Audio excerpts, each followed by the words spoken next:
Prince Harry reported for duty with the Australian Army on April 6 to begin an authentic experience featuring bush patrols and indigenous engagement, as he prepares to retire from the British military.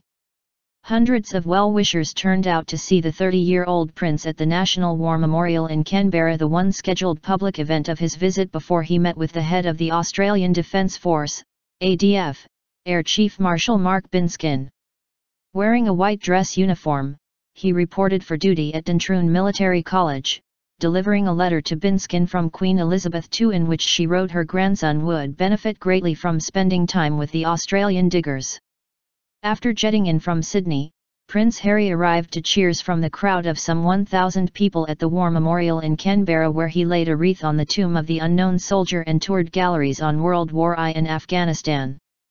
The energetic royal then waved off the option of an umbrella and spent time greeting the crowd outside despite drizzling rain.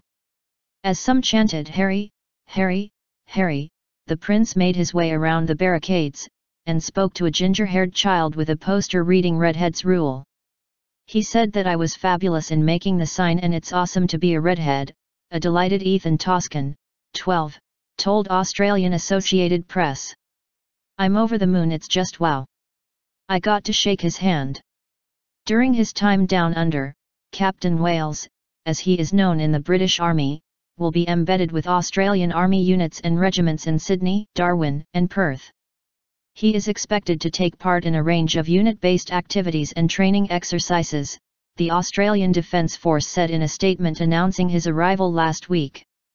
These will include urban training exercises, regional bush patrols, flight simulation and aviation activities, joint fire exercises and indigenous engagement activities.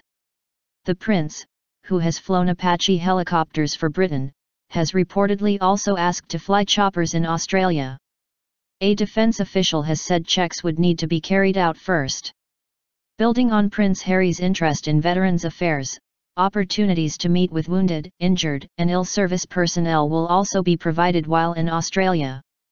The Australian military said it hopes to provide the prince with an authentic military experience in the Australian Army, adding that it will include routine activities, such as physical training, first aid training and pack marches.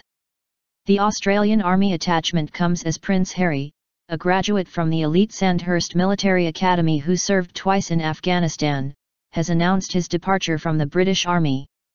After a decade of service, moving on from the Army has been a really tough decision, he said last month, revealing he will quit in June. "The experiences I have had over the last 10 years will stay with me for the rest of my life. For that I will always be hugely grateful." Harry earned a reputation as a wild child in his early 20s with his party-going hijinks, but has since tried to carve out a more mature role for himself, with his devotion to military service playing a major part.